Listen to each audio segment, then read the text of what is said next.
हमीरपुर जिले में कुरारा थाना क्षेत्र के जल्ला गांव में बीती 11 जनवरी को एक मां सहित उसकी 2 मासूम बेटियों की एक बंद घर में जलकर मौत हुई थी। तब उस महिला के ससुर ने जिलाधिकारी के सामने बहू के भाई पर हत्या का शक जताया था और घर के दरवाजे पर ताला पड़े होने की भी बात कही थी। लेकिन पुलिस ने अनसुना करते हुए तीनों की मौत हीटर से घर में आग लगने की वजह से होना बताया था।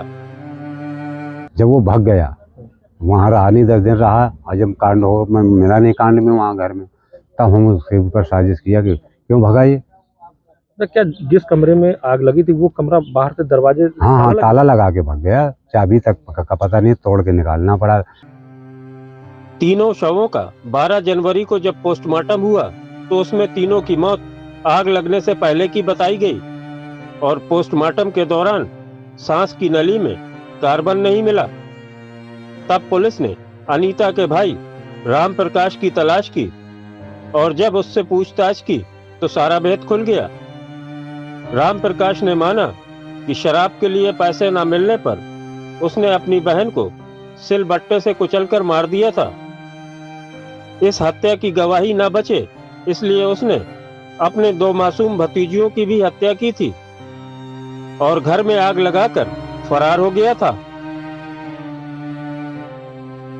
जब उनकी पोस्टमार्टम रिपोर्ट सामने आई तो उसमें ये दर्शाया गया कि उनकी मृत्यु आग लगने से पूर्व ही हो चुकी थी और साथ ही मौके से उनका जो एक भाई था वो संदिग्ध था और मौके से फरार हो गया था। इसके पश्चात पुलिस ने उसके भाई को अरेस्ट किया और उससे पूछताछ की और उसके परिवारजन में जो उसके पति की ओर से जो तहरीर प्राप्त हुई है उसके भाई पर हत्या का आरोप लगाते हुए तहरीर दी गई है, जिसके आधार पर अभियोग पंजीकृत कर लिया गया है।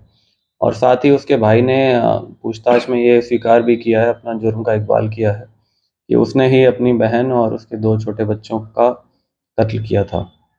किस तरह से कत्ल किया था, कैसे घटना हुई?